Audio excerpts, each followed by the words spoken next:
sapagkat siya ay walang katulad. Ano po? Wala daw katulad. Sapagkat ang kadakilaan niya ay hindi mapapantayan. Napaka-kompleto po ano po ng ating na pagkakilala sa ating Panginoong Jesucristo. Meron bang mga bata? May mga bata po na nasa baba na si Isabel. Ayan, muli magandang umaga po. Samahan niyo po ako sa isang panalangin. Kasama po natin sa panalangin ang mga bata. Panginoon, muli salamat po God sa umagang ito. Patuloy ka namin na sinasamba at dinadakila sa iyong pangalan. Tunay na kami nagpupuri sa umagang ito, Panginoon, sa pamamagitan po ng aming pagsamba sa iyo at pagkilala sa umagang ito, Panginoon. Una ay aming po dinadalangin ang mga bata, Panginoon, na sila po ay tunay na nagpapatuloy sa pagkilala sa iyong kadakilaan, Panginoon. At tawa, ang iyong mga salita, Panginoon, ay tunay na tumimo sa kanilang puso at isip, Panginoon, at hanggang sa paglaki, Panginoon, ay madala nito nila, Panginoon, ang tunay na pagkilala niya sa iyo at may isa pamuhay po nila, Panginoon. Kaya, Lord, ang mga guro, Panginoon, ay pinagkatiwala mo po sa mga bata ito. Ikaw po ang tunay na magbigay ng karunungan sa kanila upang ang mga bata, Panginoon, ay tunay na magkaroon po ng tunay na karunungan, Panginoon, na nagmumula sa iyo, Lord.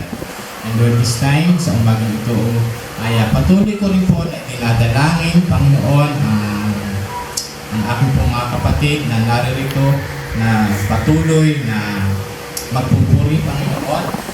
Dalangin ko na ihanda mo po ang kanilang mga puso at nawa ay ang iyong mga salita na pinagkatiwala mo po sa umagang ito sa akin na nais kong ipahayag ay ikaw po ang tunay na magbigay ng karunungan, Panginoon, upang ang mga salita mo, Panginoon, ay patuloy namin na maisa pamuhay sa bawat araw, O God. At Lord, dalangin ko rin po ang iba pa namin mga kapatid na hindi po nakadalo. Ikaw po ang tunay na nakakaalam ng nilalaman ng kanilang mga puso. Sila po ay may mga iba't ibang dahilan, Panginoon. Subalit, Lord, ang aking panalangin ay tunay na manatili sa kanila ang kanilang pag-ibig, Panginoon. And Lord, ganun din po ang mga nakakaranas pa ng karamdaman. Hinihingi ko po ang kagalingan ng bawat isa sa kanila. Lord, salamat po at ito po ang aking dalangin sa tanging pangalan lamang po ng iyong anak na si Jesus. Amen. Ayan. Muli, magandang umaga. Po? Tayo po ay nakatapos naman sa serye ng aklat ng mga Santiago. So ano po ba yung natandaan natin doon sa aklat ng Santiago? Ako po ay tuwang-tuwa sapagkat yung aklat ng Santiago ay patungkol talaga sa mananampalataya.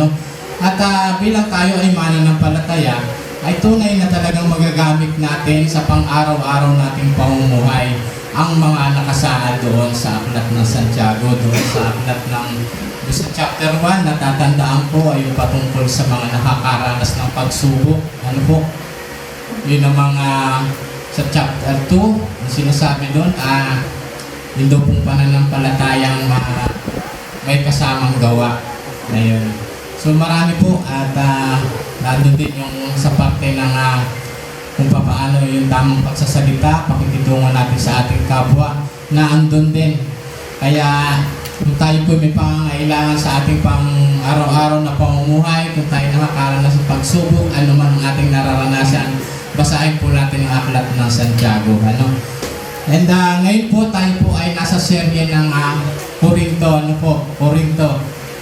And dito po sa aklat ng Corinto ay napakaganda na nilalaman ng mga nakasulat. Na sinulat ni Pablo sa mga taga-Corinto. And pinamagatan ko pong mamuhay kayo na karapat-dapat bilang mga tinawag ng Diyos. Ito po yung nabuo ko na title sapagkat doon po sa Corinto talaga ay maraming iba't ibang kultura na silang kinasanayan. Kaya Kaya sinasabi, mamuhay kayo ng karapat-dapat bilang mga tinawag ng Diyos. Kaya ang sabi sa Efeso 4:2, kayo'y maging mapagpakumbaba, may ginahon at matyaga, magmahalan kayo at magpasensya sa isa't isa. So kung mapapansin niyo po dito sa aklat ng Efeso na sa Porto ay napakakumpleto na ng ating kung paano talagang tayo may tunay na pananampalataya. Kailangan daw po ay magpakumbaba, maging mahinahon at matyaga. Magmahalan kayo at magpasensya sa isa't isa. Pagka po narinig natin ang salita na ito, ano po yung nabubuo sa puso natin? Di ba pag-ibig? Laging pag-ibig. At ang pag-ibig na ito ay nagmula sa ating Panginoong Jesucristo. Ayan. Sige. Ang sabi po diyan, nasulat ni Pablo sa mga taga-Corinto. Mula kay Pablo na tinawag ayon sa kalooban ng Diyos upang maging apostol ni Kristo Jesus, at mula kay Sostones na ating kapatid para sa iglesia ng Diyos na nasa Corinto at sa inyo na mga hinirang ng Diyos, na maging kanya sa pamamagitan ng pakikipag-isa kay Kristo Jesus, ngayon din sa lahat ng tao na nasa lahat ng dako na tumatawag sa pangalan ng Jesucristo na Panginoon nating lahat. Sumainyo nawa ang pagpapala at kapayapaan mula sa Diyos na ating Ama at mula sa Panginoong Jesucristo. Naalala ko po na ako ay parang elementary yata. Yung paggawa po ng sulat, yung bating panimula, mga ganun. At sabi ko, grabe yung paggawa pala talaga ng sulat ay hindi basta-basta lamang ginagawa ko. Hindi talagang naandoon yung palaging pagbati, pagpupuri, at ganun din ay sumusulat ng may pagpapakumbaba. Kaya sabi dun sa 1, mula kay Pablo na tinawag ayon sa kalooban ng Diyos upang maging apostol ni Kristo Jesus. Siya ay yung kaloob ng ating Panginoon na mabilang siya ay apostol. So, doon po sa aklat ng Efeso, nung siya ay sumulat sa Efeso ay ang nakasaad po doon sa Ephesians 1, ang sabi doon ay siya ay nakakulong sa pangalan ng Panginoon. So ginagawa niya yung sulat habang siya ay nakakulong sa pangalan daw ng Panginoon. Ginagawa niya iyon. And kung ating pong babalikan, kasi dito po sa taga-Corinto ay mapapansin po natin na talaga ito ay sinulat ni Apostol Pablo. Sinulat ni Apostol Pablo, at kung babalikan natin yung aklat ng mga gawa, nabanggit po doon ang mga taga-Corinto na siyang parte din po ng kanyang missionary journey niya, yung pagpapalipat-lipat niya ng iba't ibang lugar upang magsagawa siya ng pagpapahayag talaga ng mabuting balita. And mapapansin natin na ang buhay ni Apostol Pablo ay siya naman ay yung tao na hindi naman siya talagang lubos na nakakilala sa Panginoon. Yun yung unang niyang pagkatao. Kaya dun po sa chapter 9, inuulit ko na siya ay doon po nag-umpisa yung kanyang pagkilala sa Panginoon. Pero yung mga naumpisahan po na mga talata doon ay si Pablo ay isa sa mga umuusig sa ating Panginoon. At nung siya ay ito sa chapter 9 na siya ay pupunta sa isang lugar, nakakita po siya ng isang liwanag at doon po siya ay nasilaw muling at nabulag. At siya ay nakakita sa pamamagitan ng isang anghel, at doon ay nakilala niya ang Panginoon. At buhat po noon yung kanyang mission na journey sa iba't ibang lugar ay nag-umpisa. At dito sa Corinto po ay base po sa aking napagbabasa rin ay ito po yung sa ikalawang journey niya ng pagmi-mission niya, ng pagpapahayag ng salita, na parang nasa parting huli na ng ikalawang mission niya. Itong ikalawang mission niya, itong aklat ng Corinto sa mga Corinto. And ito po yung Corinto ay naalaala ko yung mensahe ko doon sa aklat ng Thessalonica. So, ibig sabihin, ito po, mahalaga yung mga lugar na malaman natin. Doon sa Thessalonica ay, kumbaga, naandun yung Macedonia, yung Thessalonica, tapos Macedonia, tapos ay Pagitan po noon, tapos Akaya at saka Corinto. So ibig sabihin, from northern to southern, yun pong kanyang pagpapahayag ng mabuting balita. And siya po ay napunta doon sa Corinto at dahil ng parte nga po ng kanyang mission, na magpahayag ng salita ng Diyos. At doon sa Corinto ay nung siya ay napunta doon, ito po ay nakasulat doon sa Aklat ng Mga Gawa 18, na siya ay napunta doon, nadatnan niya si Aquila, si Priscilla, na kung saan ang dalawang ito ay sila po yung nag-umpisa ng isang iglesia doon sa Corinto. At dumating po si Pablo, nanuluyan sila doon kay Aquila at Priscilla, nanuluyan si Pablo. Dahil ang hanap buhay po ng mag-asawa Priscilla at Aquila ay ang paggawa ng tolda, si Pablo po ay naging parte ng hanap buhay nila. At habang si Pablo ay katulong sa hanap buhay ng paggagawa ng tolda, ay nagsasagawa rin po siya ng kanyang mission, ang magpahayag ng salita ng Diyos. At sa kanyang po pagpapahayag ng salita ng Diyos, ay siyempre may mga Hudyo, may mga lahi pa rin doon sa mga taga-Corinto. At nauna rin sa kanyang mission na pahayagan ng salita ng Diyos ay ang mga Hudyo. So bali talagang makikita na ito talagang mga Hudyo ay may katigasan din talaga ng ulo, pero hindi naman po lahat. At sa kanyang pagpapahayag ng salita ng Diyos ay hindi pa rin talaga sila lubos na kumilala sa ating Panginoon. At dahil hindi sila lubos na kumilala sa ating Panginoon, siyempre hindi na po pumilit ang ating si Pablo ng pagpapahayag ng salita ng Diyos na makilala si Jesus Christ doon yung mga Hudyo. At ang ginawa ni Pablo, siya ay nagpakalbo at siya ay pumunta naman doon sa isang lugar na kung saan ay ang mga hintil naman ang kanyang binahayagan ng salita ng Diyos.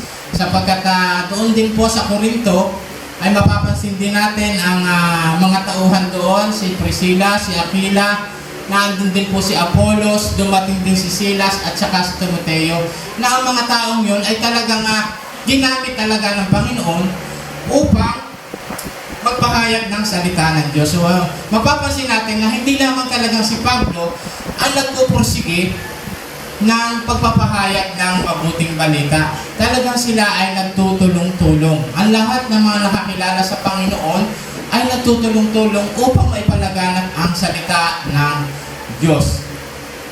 Kaya ito si Priscilla at si Aquila, nung si Pablo ay pumunta na sa Efeso, ay kasama pa rin ni Pablo.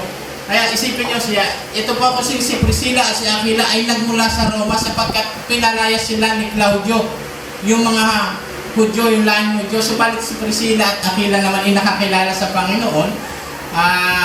Kaya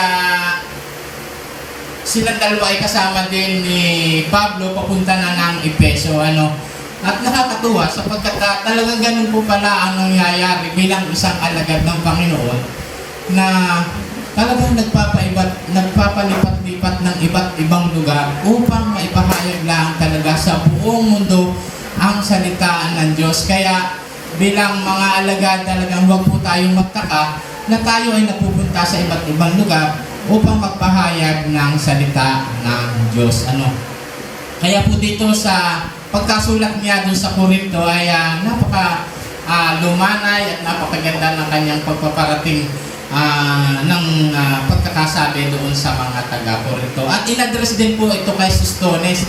So si Sostones po ay isa sa mga namamahala doon sa isang iglesia. Kaya po sa pangalan ni Pablo at ni Sostones, siyempre si Sostones po ang magre-rely doon po sa mga mananampalataya doon sa Corinto. At bilang katotohanan din po na si Pablo ay talagang nagpahayag ng salita ng Diyos doon sa lugar ng Corinto, mapapasa po natin ito sa Aklat ng Mga Gawa 19. Sa 19 po na kasi doon po sa Efeso siya ay sumulat doon sa mga taga-Corinto. At nabanggit po doon na si Pablo ay nanatili ng 1.5 taon sa Corinto at marami nang sumampalataya sa ating Panginoon. Kaya nung yung mission niya doon sa Corinto, sa loob ng 1.5 taon na siya nanatili, siya ay pumunta naman sa Efeso at ang sinabi niya ay natupad na niya ang plano ng Panginoon para sa kanya na ipahayag ang mabuting balita. So ayan, sa pagpapatuloy po, mga pagpapala sa pamamagitan ng pananampalataya. So marahil tayo pong lahat na mga nananampalataya sa Panginoon ay tunay na may mga pagpapala na nagmumula sa ating Panginoon. Ano po? Sabi diyan, lagi akong nagpapasalamat sa Diyos dahil sa mga pagpapalang ibinigay sa inyo sa pamamagitan ni Kristo Jesus. Yun pong mga pagpapala na natatanggap natin, ito po ay ipinagkaloob ng ating Panginoong Hesukristo sa pamamagitan ni Hesukristo. Dahil sa inyong pakikipag-isa kay Kristo, kayo'y naging sagana sa lahat ng bagay, maging sa pananalita at sa kaalaman. Sino po nakakaranas sa atin ng sagana sa lahat ng bagay, maging sa pananalita at kaalaman? Marahil hindi man po labis-labis yung pagkasagana, subalit lagi naman po may saganang pinagpapala ang ating Panginoon sa bawat araw. Ano po? Naniniwala po ba kayo? Siyempre, kaya po tayo narito sapagkat tayo patuloy na pinagpapala ng ating Panginoon. Ang katotohanan tungkol kay Kristo ay pinagtibay sa inyo, kaya hindi kayo nagkukulang ng anumang pagpapala. Palagi pong nag-uumpisa yung mga nangyayari sa ating buhay dahil sa pag-ibig ng Diyos sa atin at dahil sa ating pananampalataya. So wag po tayong maliligaw ng ating pamumuhay na kung saan palaging maging sentro po ng ating pamumuhay ang ating Panginoong Hesukristo. Sapagkat kung ano pong meron tayo, ito po ay pagpapala na nagmumula sa ating Panginoong Hesukristo. Kayo'y gagawin niyang matatag hanggang wakas upang matagpuan kung walang kapintasan sa araw ng ating Panginoong Hesukristo.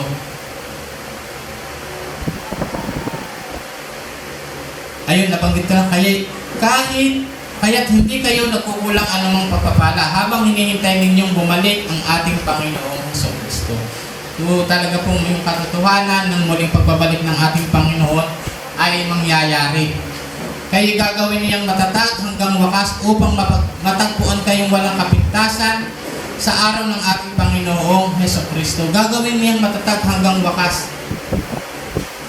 Kaya huwag po tayong maiinip. Tayo po'y magpatuloy sa ating pananampalataya. Sikapin po na ng bawat isa na manatili ang banal na espiritu sa ating puso. Sapagkat kung hindi po ito mananatili sa puso natin, ito po'y mawawala. At bakit ito mawawala? Sapagkat yung pungway ng ating pamumuhay ay nawawala ang pag-ibig. At yung pag-ibig na yon, inuulit ko po, ito ay nagmumula sa ating Panginoong Hesukristo. Malaki po ang kinalaman ng mga nangyayaring gera sa iba't ibang bansa. Kung mapapansin nyo po, ano bang pananampalataya meron sila? Sino ba ang kanilang kinikilalang Panginoon? Kung ang kinikilala po nilang Panginoon ay ang ating Panginoong Hesukristo, malamang hindi po mangyayari ang lahat ng iyan. Sapagkat malinaw po na ang ating Diyos ay Diyos ng pag-ibig. Ayaw po nila ng Panginoon na nagkakaroon ng pag-aaway-away. At dahil nga po ang kanilang pananampalataya ay masasabi ko rin na sila ay mali sa kanilang pananiwala. Dahil kung ang Panginoong Kristo po ang naging sentro ng kanilang pananampalataya, hindi po magkakaroon ng gera. Tingnan po natin ang iba't ibang mga grupo na may paniniwala sa ating Panginoong Hesukristo. Bagamat hindi natin kasama sa ministry, subalit siya ay isang Kristiyano, pag nakita po natin at siya ay Kristiyano na nakilala natin, ano po ang nararamdaman natin? Pag-ibig pa rin. Dahil nasa puso natin ng ating Panginoong Jesucristo. So ganun po dapat namumuhay ang isang Kristiyano, palaging may pagmamahalan. Kaya ang sabi ay, kailangan dapat tayo ay laging matatag. Tapat ang Diyos na tumawag sa inyo upang makipag-isa sa kanyang anak na si Jesucristo na ating Panginoon. Kaya po ang sabi dito, subalit habang kayo'y sumasagana sa pananampalataya, sa pagpapahayag, sa kaalaman at kasipagan, at sa inyong pag-ibig sa amin, sikapin din ninyong manguna sa pagkakawang gawa. So hindi po pala dapat lang na naandoon yung ating pananampalataya. Kaya nga sabi doon sa Santiago, kailangan ang pananampalataya ay may kasamang gawa. So patay ang pananampalatayang walang kasamang gawa. Kaya palaging dapat, kung tayo may pananampalataya, may kasamang gawa. At nabanggit po dito na habang sumasagana sa pananampalataya sa pagpapahayag, sa kaalaman, sa kasipagan at sa inyong pag-ibig sa amin, sikapin ninyo manguna sa pagkakawang gawa. So meron po kailangan talagang gawin. Sikapin ninyo manguna sa pagkakawang gawa. Pag sinabi po bang manguna sa pagkakawang gawa, ano itong mga ganitong mga pangyayari? Ito ay pwedeng pagkulong, pwedeng yun pong physical, yung spiritual, at saka po yung financial. Ito po ay magagamit natin sa pagkakawang gawa. Yung ating mga sarili, yung spiritual na kung paano kung saan ay sa pamamagitan natin na tayo may pananampalataya, sikapin po natin na maabot yung mga tao pa na walang pananampalataya. At yun po yung pagkakawang gawa. Ganun din po sa 2 Korinto 9:11, pasasaganahin niya kayo sa lahat ng bagay upang mas marami ang inyong matulungan. Pasasaganahin. Kumbaga hindi lang nananatili, kung hindi mas pasasaganahin pa hanggang sa muling pagbabalik ng ating Panginoon. Mas pasasaganahin pa upang mas marami ang inyong matulungan. Sa gayon, lalong darami ang magpapasalamat sa Diyos dahil sa inyong tulong na dadalhin namin sa kanila. Kaya po yung mabanggit ko po ang patungkol sa pagkakaloob. Sa ating pong pagkakaloob, ito po dapat sa pagkaunawa ay talagang nagmula sa ating puso. At ito ay ibinigay natin upang magamit sa pagkakawang gawa at upang mapalaganap ang kanyang mga salita. At ang katotohanan, ang ating pong mga full-time worker, kung mapapansin nyo po, wala po sa lugar natin. Ang natitira po ay dadalwa na lamang. At ang lahat po ay dinala sa Leyte, na doon sa Muñoz, at meron pong nakaplano na meron na rin pong magtitigil na kapatiran sa Taal. So ganyan po ginagamit ang ating mga kaloob upang may pahayag at may palaganap ang kanyang mga salita at mas dumami ang mananampalataya sa ating Panginoong Jesucristo. Kaya once po tayo nagbigay, ito po ay nagbigay tayo dahil tayo ay nagpupuri sa ating Panginoon.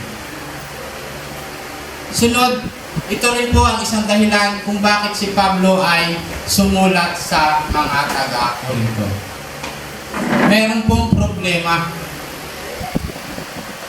At ang problema pong ito ay talagang dahil nga may iba't ibang kultura ang mga taga-Korinto. Kasi naandyan ang kultura nila na kung saan sila ay sumasapa sa Diyos-Diyosan. Yan po ay mababasa at tatalakay sa mga susunod na kabanata. Ganun din yung problema sa kasi dahil nga po ito'y nandun sa boundary, itong Corinto, na kung saan nanggaling doon sa southern at saka northern, yung gitna po kasi ay yung daungan, parang ganun. Talaga palang totoong nangyayari na kapag may mga daungan ng barko ay naandan yung mga, parang may mga prostitute na, may mga opisina na, kung gusto mo ng babae, meron dito, sa bahay na ito, kumuha ka lang. Ganun po, may mga ganun kalakalan na nangyayari sa Korinto. At dito po, isa sa problema po sa Korinto ay ang pagkakampi-kampi. Ang sabi po sa 1 Korinto 1:10-12, mga kapatid, ako'y nakikiusap sa inyo sa pangalan ng ating Panginoong Jesucristo magkaisa kayo at huwag magkabaha-bahagi, maging sa isipan at maging sa layunin. Sapagkat ibinalita sa akin ng mga kasamahan ni Chloe na kayo raw ay nag-aaway-away. Ito ang tinutukoy ko. May nagsasabing kay Pablo ako, may nagsasabi naman ako ay kay Apollos, may iba rin nagsasabing kay Pedro ako, at may iba naman nagsasabing kay Kristo. Ako'y kay Kristo. So, kung mapapansin po natin, yung pagkakampi-kampi ay talagang nangyayari.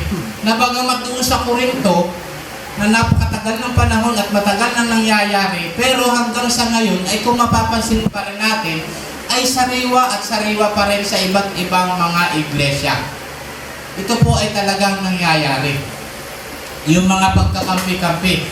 At ang pagkakampi-kampi na ito ay talagang may mga paniniwala na ako'y kay Pablo, ako'y kay Apollos, ang iba naman kay Pedro, ang iba naman ay kay Jesucristo. Tingnan po natin ang tunay na pananampalataya natin kung kanino talaga nagmumula at kung kanino talaga tayo sumampalataya. Huwag po natin bigyan ng katuwiran ng ating mga sarili na siya ay marunong, siya ay magaling, siya ay kung ano pa man ang katangian ng meron ng isang tao. Dapat po sa ating pananampalataya, tayo ay naniniwala na talagang si Jesucristo ang tunay na gumawa ng pag-ibig para sa atin, na siya ay walang kasalanan, na tayo mga makasalanan ay tinubos niya upang maligtas tayo. Hindi po tayo iniligtas sa pamamagitan ni Pablo, hindi po tayo iniligtas sa pamamagitan ni Pedro, ni Apollos. Kung hindi iniligtas po tayo ng ating Panginoong Jesucristo. At maliligtas lamang po tayo dahil sa ating mga sarili, sa ating tunay na pananampalataya. Sabi nga kanina ni Sister Ruby, ang makapagliligtas po sa atin ay ang ating mga sarili. Wala pong iba. At yun po ay ang ating tunay na pananampalataya sa ating Panginoong Jesucristo. Kaya sabi po sa Pilipos 2:2-3, lubusin ninyo ang aking kagalakan, magkaroon kayo ng isang kaisipan. Mabuklod kayo sa iisang pag-ibig at magkaisa kayo sa puso at diwa. Napapansin po natin talagang kailangan ng pagkakaisa. Pagkakaisa sa iisang pananampalataya, sa iisang katawan. Totoo po na ang katawan ay may iba't ibang bahagi. Merong kamay, merong mata, merong tenga, merong ilong, merong bibig. Pero alalahanin po natin na ang parte ng katawan na ito ay nagmumula sa isang katawan. Ganon din po sa ating pananampalataya at pag-ibig sa ating Panginoon Jesucristo. Huwag po tayong lalayo sa pag-ibig na ibinigay po niya sa atin. Kayo sa puso at diwa. Huwag kayong gumawa ng anuman dahil sa paghahangad ninyong maging tanyag. Ayan, sa paghahangad ninyong maging tanyag. Kung minsan po, sarili na natin ang itataas natin. Hindi na po natin na isasalang-alang ang ginawa ng ating Panginoon para sa atin. Nagiging tanyag ang layunin ng iba. Kaya po nagkakaroon ng pagkakabaha-bahagi. At bilang tanda, sa halip bilang tanda ng pagpapakumbaba, ituring ninyong higit ang iba kaysa inyong mga sarili. Mahalin niyo ang inyong kapwa gaya ng pag-ibig niyo sa inyong sarili. Yun po yung ikalawang utos ng ating Panginoon. Ituring ninyong higit ang iba kaysa inyong mga sarili. Sapagkat kung ginagawa natin, ituring natin higit ang iba kaysa ating sarili, na andun po yung tunay na pag-ibig natin. Ayan. So ngayon, nabanggit din po dito yung tunay na pagkaunawa sa pagbautismo sa pangalan ni Jesus. Sapagkat nakasulat din po sa Korinto 1:13-16, bakit? Nahahati ba si Kristo? Si Pablo ba ang ipinako sa krus para sa inyo? Isipin po natin, binautismuhan ba kayo sa pangalan niya? Ito po, binautismuhan ba kayo sa pangalan niya? Sa pangalan ng Panginoon. Tinatanong tayo, binautismuhan ba tayo sa pangalan ng ating Panginoon Jesucristo? Salamat sa Diyos at wala akong binautismuhan sa inyo maliban kina Crispo at Gaius. Kaya hindi ninyo masasabi kayo binautismuhan sa aking pangalan. Ako nga rin pala ang nagbautismo sa pamilya ni Stefanas. Maliban sa kanila, wala na akong natatanda ang binautismuhan ako. So, at tinutukoy po dito ay ang tamang pagkaunawa sa pagbautismo sa pangalan ni Jesucristo. Sa pangalan ng ating Panginoong Jesucristo. Kaya po sabi doon sa aklat ng mga gawa, 19 verse 4, kaya sinasabi ni Pablo, binautismuhan ni Juan ang mga tumatalikod sa kasalanan. Pinangaral niya ang pagsisisi sa mga Israelita upang sila'y sumampalataya kay Jesus ang dumarating na kasunod niya. Nang narinig nila iyon, nagpabautismo sila sa pangalan ng Panginoong Jesus. So tayo po ay nagpapahayag ng salita ng Diyos. At bakit po natin ginagawa ito? Upang maunawaan ng maraming tao na tayong lahat ng mga tao ay lubos na makasalanan. At ang kasalanan iyan ang siya nagpawalay sa magandang relasyon natin sa Panginoon. So sa pamamagitan po natin ng mga nakakilala sa Panginoon, dapat po na maunawaan na ang mga tao ay talaga makasalanan at kailangan manumbalik yung magandang relasyon sa Panginoon. So paano po malalaman ng mga tao na kailangan manumbalik ang magandang relasyon sa Panginoon? Sa pagpapahayag, ito po ay sa pamamagitan ng pagpapahayag ng salita ng Diyos. Kaya po kung tayo ay mga alagad, ang sabi po ay bilang isang disipulo, kailangan daw po ay nag-uumpisa ito sa isang pagpapahayag ng mabuting balita. So kung tayo po ay mga alagad ng Diyos, kailangan po tayo mag-umpisa sa pagpapahayag ng mabuting balita.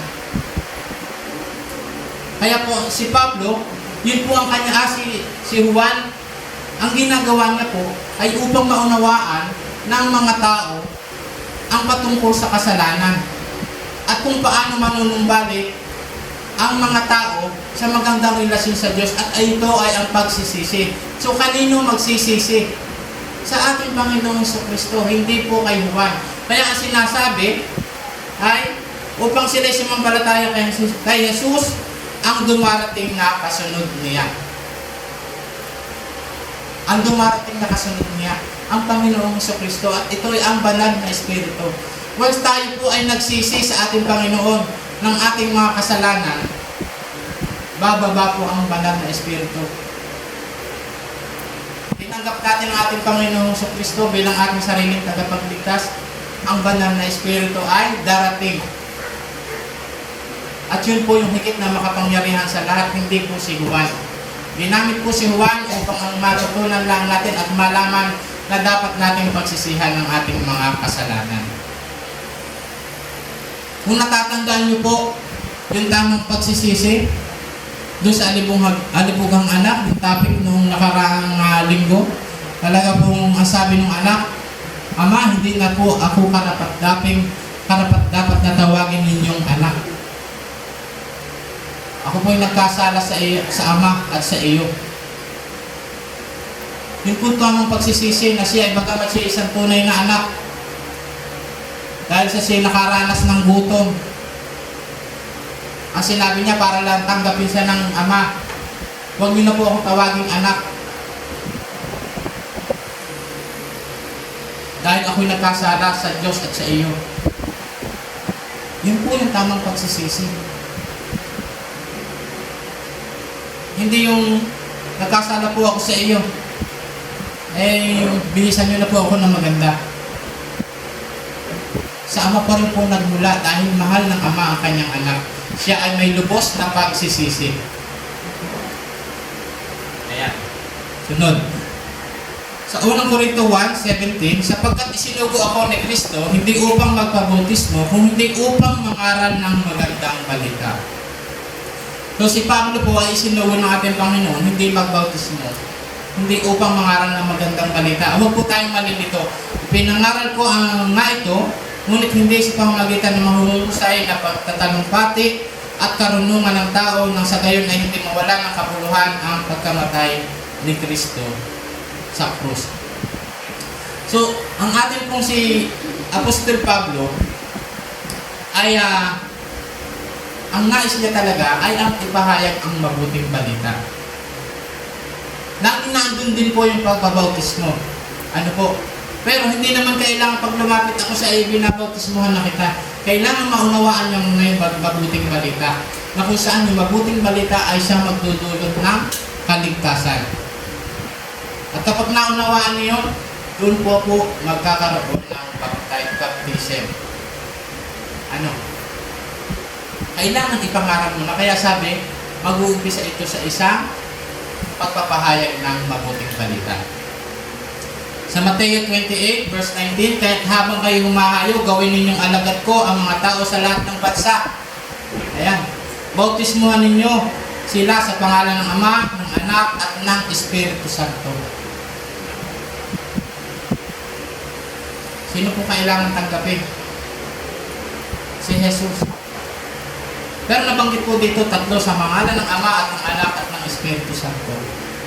Meron po tatlong persona sa iisang Diyos. Hindi po makukumpleto kung ang isa diyan ay wala. Bakit? Meron po tayong Diyos na banal at tagapaglikha. Siya yung Diyos na manlilikha, siya yung makapangyarihan, at siya Diyos na manlilikha, banal at walang kapintasan. At ganoon din po ang ating Panginoong Kristo, ang kanyang anak, na siyang makapangyarihan. Ang sabi po sa John 14:6, ako ang daan, ang katotohanan at ang buhay. Walang sino mang makapupunta sa Ama kung hindi sa pamamagitan ko lamang. Kaya po yung ibang mga grupo nito, pag binasa yung aklat ng Juan, kasi doon po mapapasok na sa pamamagitan ni Jesus Christ ay maliligtas ang tao. Kaya po, sa pamamagitan ni Jesus Christ, yun po yung kapangyarihan niya, na walang maliligtas, walang makapupunta sa Ama kung hindi sa pamamagitan ng ating Panginoon sa Kristo. Ginamit po ang kanyang anak. Hindi po pwedeng mag-shortcut para maligtas. Dadaan po sa ating Panginoon sa Kristo. At mapagmahal. Ito po yung Holy Spirit. Papasok po yung pag-ibig.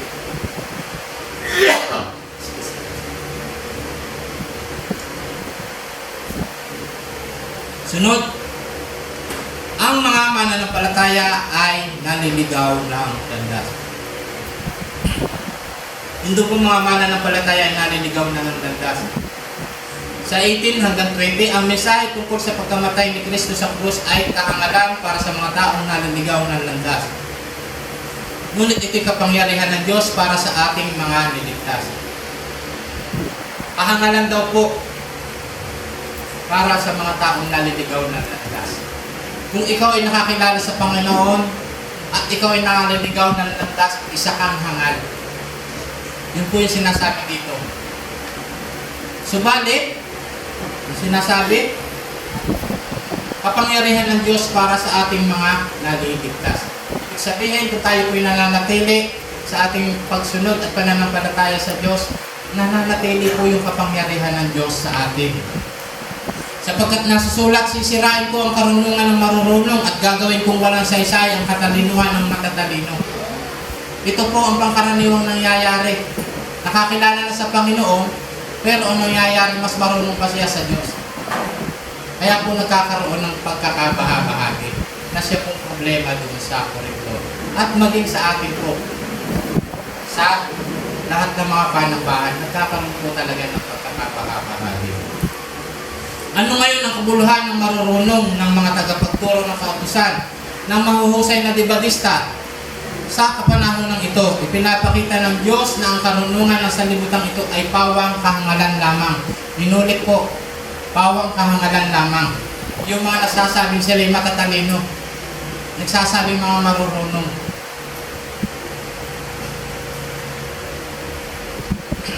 Ayan, sabi sa Isaiah 29 verse 15 hanggang 16, nakakaawa kayong mga nagtatago ng inyong mga plano sa Panginoon. Ginagawa ninyo ang inyong mga gawain sa dilim at sinasabi ninyong walang makakakita o makakaalam ng ginagawa natin. Baluktot ang pag-iisip ninyo. Tinutukoy po dito yung grupo. Hindi isa lamang kasi ang sabi, nakakaawa kayong mga nagtatago ng inyong mga plano sa Panginoon. may mga pagkakabahagi, may mga grupo na may iba't ibang paniniwala at ibang katuwiran. Kaya nakakaawa kayo mga nagtatago ng plano sa Panginoon. Ginagawa ninyo ang inyong mga gawain sa dilim at sinasabi nyo, walang makakakita o makakaalam ng ginagawa natin. Baluktot ang pag-iisip ninyo. Baluktot pala. Dapat, anuman ang problema, ihayag natin, pag-usapan. Huwag natin pag-usapan ng grupo-grupo. Baka mamaya, ang nado sa grupo, halimbawa ay hindi palubos sa kanilang pananampalataya, lilipat at lilipat ang kwentuhan, mas lalong magulo. Tayo po ay bahagi ng isang katawan. Sa 21 hanggang 24, sapagkat ayon sa karunungan ng Diyos, hindi niya pinahihintulutang siya ay makilala ng tao sa pamamagitan ng kanilang karunungan. Ito, hindi daw po pinahihintulutan na makilala ng tao ang Diyos ayon sa kanilang karunungan. Sa halip, inarapat niyang iligtas ang mga nagpapasakop sa Kanya sa pamamagitan ng magandang balita na aming ipinangaral, na sa tingin ng iba ay isang kahangalan. Ang ililigtas po ay yung mga nagpapasakop sa Kanya sa pamamagitan ng mabuting balita. Ang mga Hudyo ay humihingi ng himala bilang katunayan, karunungan naman ang hinahanap ng mga Griego. Ngunit ang pinapangaral namin ay si Kristo na ipinako sa krus, na para sa mga Hudyo ay isang katitisuran at para sa mga Hintil ay isang kahangalan. Subalit, sa mga tinawag ng Diyos, maging Hudyo at maging Griego, si Kristo ang kapangyarihan at karunungan ng Diyos. Hindi na po dapat pinag-uusapan kung ano ang lahi mayroon roon. Pagdating po sa ating pananampalataya sa Panginoong sa Kristo, kailangan po tayo ay may isang layunin. Kaya, sino po ba ang pinahihintulutan ng Diyos na makilala siya?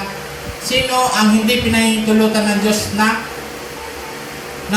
na makilala siya ng tao? Yung daw po hindi pinahihintulutan ng Diyos na makilala siya ng tao. Ibig sabihin ay yung mga tao na hindi pinahihintulutan ng Diyos na makilala siya, sino ba yung mga yun? Sila daw po yung namumuhay sa karunungan. Sila yung namumuhay sa katalinuhan. Siya yung namumuhay sa kautusan. Namumuhay sa kayamanan, sa katanyagan, makasarili at mga sinungaling. Yung kapangyarihan po ng Panginoon, hindi po pinagkakaloob sa kanila. At na makilala ang Panginoon. Hindi sila pinagkakalooban na makilala ang Panginoon. Talaga naman po kasi ang sentro po dito ng kanilang pamumuhay ay ang kanilang sarili. Kaya sabi doon sa aklat ng Juan, unang Juan 2:4, ang nagsasabing nakikilala ko siya, ngunit hindi naman sumusunod sa kanya mga utos, ay sinungaling at wala sa kanya ang katotohanan.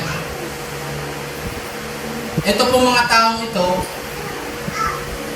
kilala nila ang Diyos.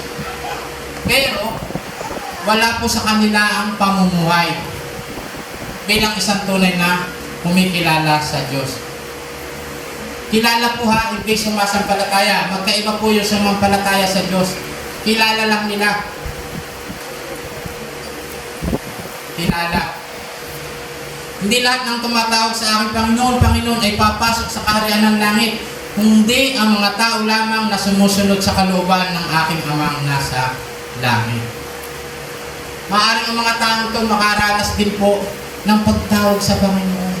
Pero ang nakakalungkot, hindi po sila kilala ng ating Panginoon, sapagkat sila ay namumuhay ng makasarili.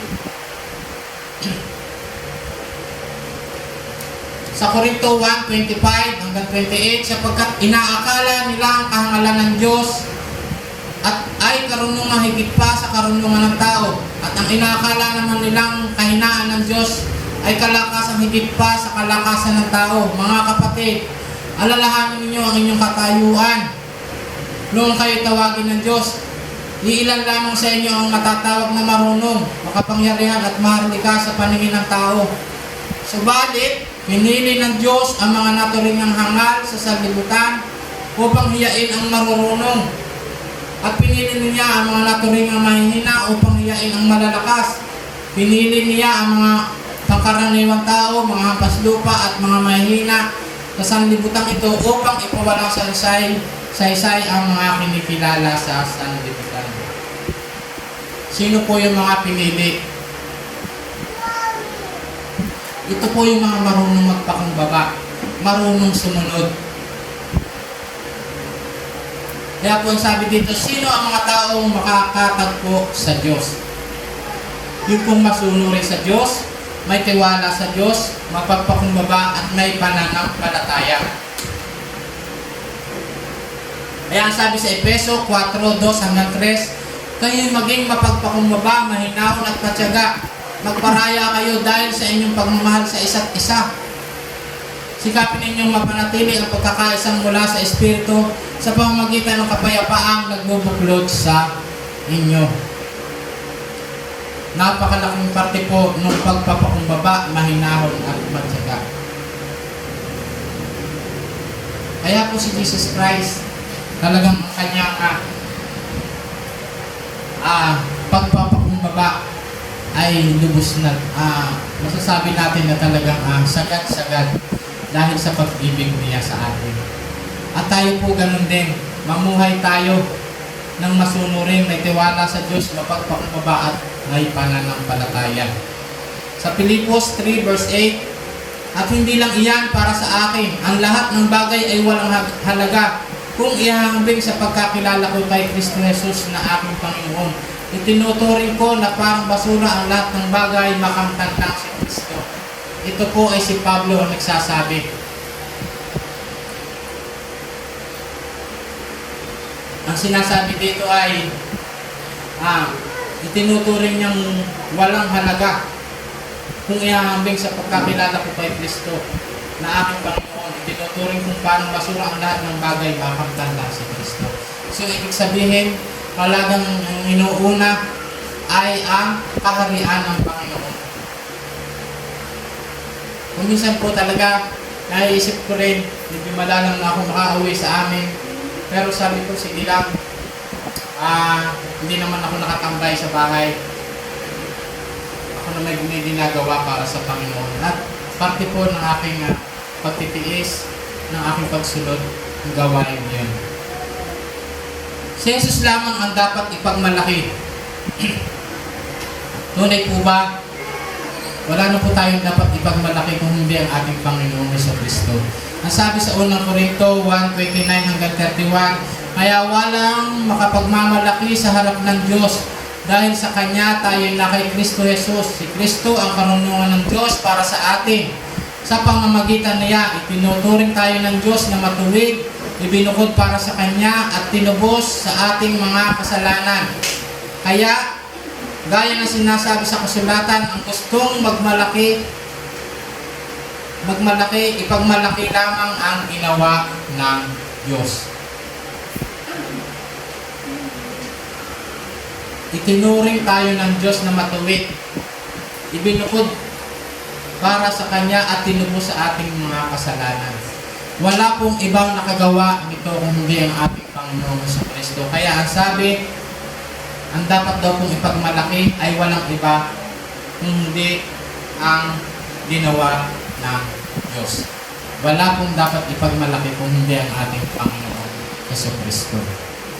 Sapagkat wala na pong makakagawa ng higit pa sa ginawa ng ating Panginoon. Sino ang mga taong nagmamalaki? Ayan, may mga nagmamalaki. Talagang may mga tao pala. Hindi marunong magpasalamat. Hindi marunong umamin sa kasalanan. Kaligtasan sa pamamagitan ng mabuting gawa, mabait, mabuting asal, edukasyon. Ito po'y nagsisimula sa ating sariling paniniwala.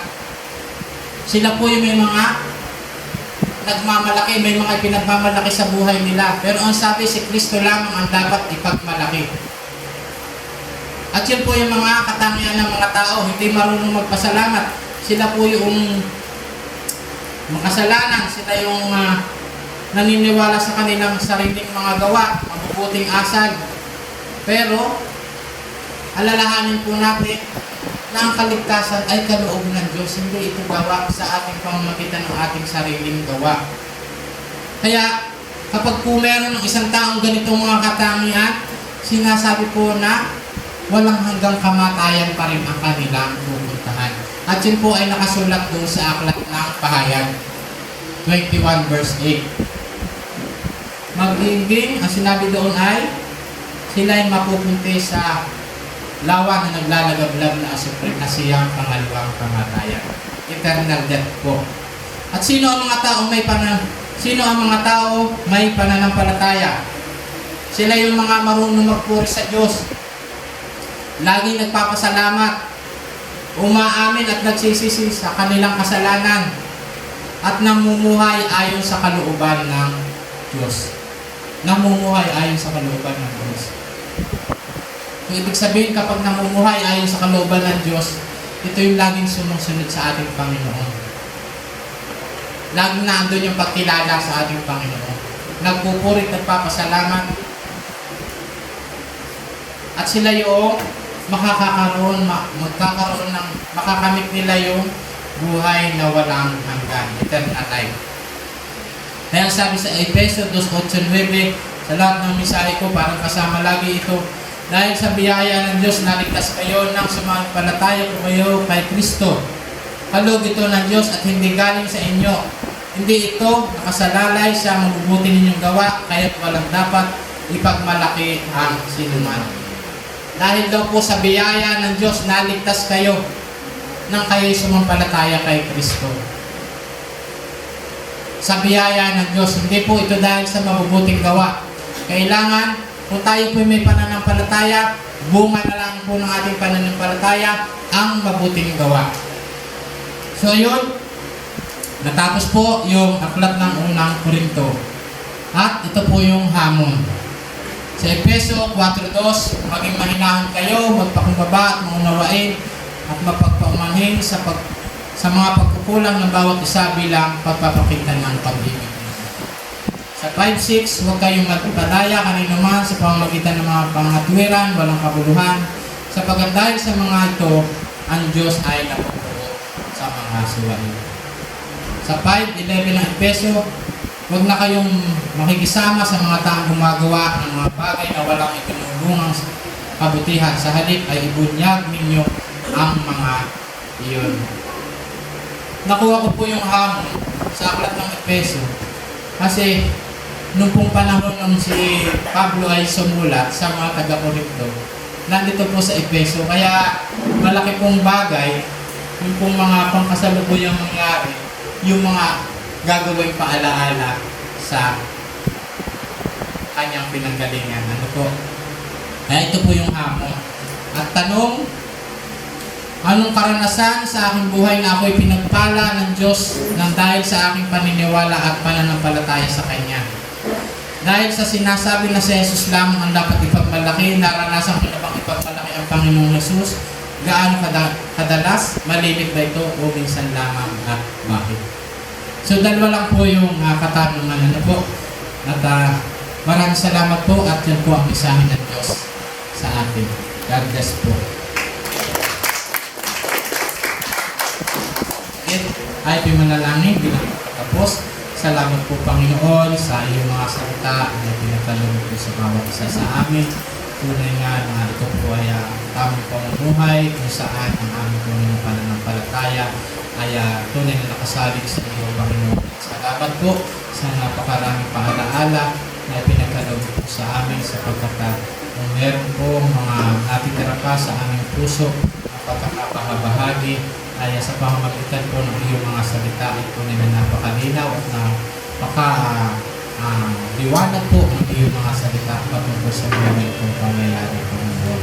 And Lord, this time, salamat po at tulungan po kami na tunay na may pamuhay ang naaayon sa iyong kalooban. Salamat po at ito po ang aking dalangin sa tanging pangalan naman po ng iyong anak na si Jesus. Amen.